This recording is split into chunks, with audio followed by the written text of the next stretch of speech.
د سهار د لمونځ څخه وروسته چې دغه څو کارونه څوک وکړي،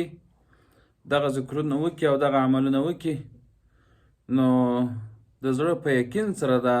ذکر وکړي یا دغه کم پیالونه چې پیغمبر صلی الله علیه و آله وسلم یاد کړي دي دا څوک وکړي، نو د دغه مؤمن بنده ژوند به الله تعالی جل جلاله بدل کړي، پریشانی او مشکلات به یې ورختم کړي، ګناهونه به یې الله تعالی جل جلاله معاف کړي او مشکلات به په خوشحالۍ سره بدل شي. دا پیالونه او دا کارونه یا دا ذکر دا د سهار د لمانځه څخه وروسته کیږي. اول دا چې یو ذکر راغلی دی، ابو ذر رضی الله تعالی عنه روایت کی، وای رسول اکرم صلی الله علیه وسلم فرمایلی دی، وای چې څوک د سهار د لمانځه څخه وروسته متصل قبل ان یتکلم، مخکې تر دې چې خبرې وکړي، خبرې یعنې نه دي کړي، د خبرو کولو څخه مخکې یو څوک دغه ذکر وکړي، نو د دغه شخص به الله تعالی جل جلاله مشکلات ور حل کړي او نه په ستنګۍ به الله تعالی جل جلاله په خوشحالۍ باندې ور بدلې کړي. لومړی ذکر داسې دی، لا اله الا الله وحده لا شریک له له الملك وله الحمد يحيي ويميت وهو على كل شيء قدير. دا چې څوک وایي 10 مرات، 10 واره پیغمبر علیه الصلاة والسلام 10 ځله یاد کړي دي، 10 واره یې ووایي، نو پیغمبر صلی الله علیه وسلم بیا فرمایي کتب له 10 حسنات، الله تعالی جل جلاله به د دغه شخص دپاره 10 نیکۍ ولیکي، و محی له 10 سیئات، الله تعالی جل جلاله به د دغه شخص 10 ګناهونه ورجي، 10 ګناهونه به د منځه څخه ولاړ سي، ورمعاف به کړي الله تعالی جل جلاله، او ورفع له 10، او د ده دپاره به الله تعالی جل جلاله 10 درجې ورکړي، 10 درجې به لوړې سي د دغه شخص. وکان یومه ذلک کله فی حرز من کل مکروه، او په دغه ورځ به الله تعالی جل جلاله دغه شخص د هر مصیبت څخه وساتي. وحرس من الشیطان، او دغه سړی به الله تعالی جل جلاله د شیطان د وسوسو او د شیطان د تدبیرونو او میکرونو چلو فریب څخه وساتي. یو دا ذکر سو. او دویم ذکر حدیث کې راغلی دی چې الله جل جلاله یې بې د اوره څخه وساتي، هغه دا کلمه چې څوک د سهار د لمانځه څخه ووایي 7 ځله به دا کلمه وایي. اوس مخکنی ذکر خو به 10 واره چا وایه، دا ذکر که چیرې د سهار د لمانځه څخه وروسته څوک وایي یا دغه دعا وکړي یا دا کلمه ووایي، الله تعالی جل جلاله به همداسې ورسره وکړي، د دوزخ څخه به یې وساتي. اللهم اجرني من النار، یا الله جل جلاله ما د دوزخ څخه وساته. د سهار لمانځه څخه وروسته 7 ځلې دا ووایه. ابن حبان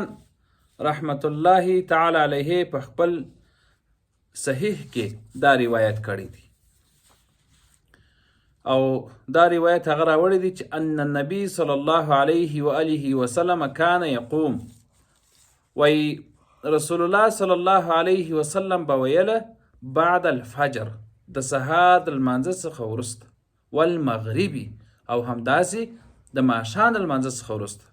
اللهم اجرني من النار 7 مرات، یا الله جل جلاله ما د دوزخ څخه وساتي. 7 ځله به دا ویل. او دریم ذکر هم راغلی دی، یو دعا د صوبان رضی الله تعالی عنه فرمایي، وای کان النبی صلی الله علیه وسلم اذا انصرف من الصلاة، وای کله چې به رسول الله صلی الله علیه وسلم د لمانځه څخه راستون سو، یعنې لمونځ بیا خلاص کړي، د لمانځه څخه فارغه سو، نو استغفر الله 3، 3 واره به استغفر الله ویل، استغفر الله استغفر الله استغفر الله. دغه څخه بیا وروسته بیا دا دعا کوله، لکه نن سبا چې موږ هم په مسجدونو کې د علماو څخه اورو چې کوم وخت سلام وګرځېږي نو دا دعا کوي، اللهم انت السلام ومنك السلام تبارکت یا ذا الجلال والاکرام. نو پیغمبر علیه الصلاة والسلام به د استغفر الله چې به 3 ځله وویل بیا به دغه دعا ویل اللهم انت السلام ومنك السلام تبارکت یا ذا الجلال والاکرام. نو دا دعا په حدیث کې د سهار د لمانځه څخه وروسته سته. او بله دعا داسې ده عن ام سلمه رضی الله تعالی عنها قالت ام سلمه رضی الله تعالی عنها فرمایی وكان النبي صلى الله عليه وسلم يقول و نبی علیه الصلاة والسلام چې ویل به اذا صلى الصبح کله چې به د سهار لمونځ وکړي حين يسلم کله چې به سلام وګرځاوه د سهار د لمانځه نو دا دعا به یې کوله اللهم اني اسألك علما نافعا ورزقا طيبا وعملا متقبلا. یا الله جل جلاله ستا څخه د نافع علم غوښتنه کوم، پیدمن علم راته راکړې او حلال رزق راته راکړې، حلال رزق در څخه غواړم او داسې عمل غواړم چې هغه قبول سوي. الله تعالی جل جلاله څخه به موږ اعمال کوو، ښه کارونه به کوو، که چیرې نه قبول سوي قبول نسي نو خو بیا فایدې سو. نو نبی علیه الصلاة والسلام به دا دعا کوله چې الهي داسې عمل توفیق راته نصیب کې چې هغه قبول سوی وي ستا په دربار کې. نو الله تعالی جل جلاله موږ او تاسو ټولو ته د دې توفیق راکړي چې داسې عمل وکړو، داسې دعا وکړو چې هغه د پیغمبر علیه الصلاة والسلام سنت دعا وي، را نقل سوی د نبی علیه الصلاة والسلام دعا وي، معصوره دعا وي. هغه دعاګانې چې موږ کوو انشاءالله الله تعالی جل جلاله ته به موږ ځان ورسوو. السلام علیکم ورحمة الله وبرکاته.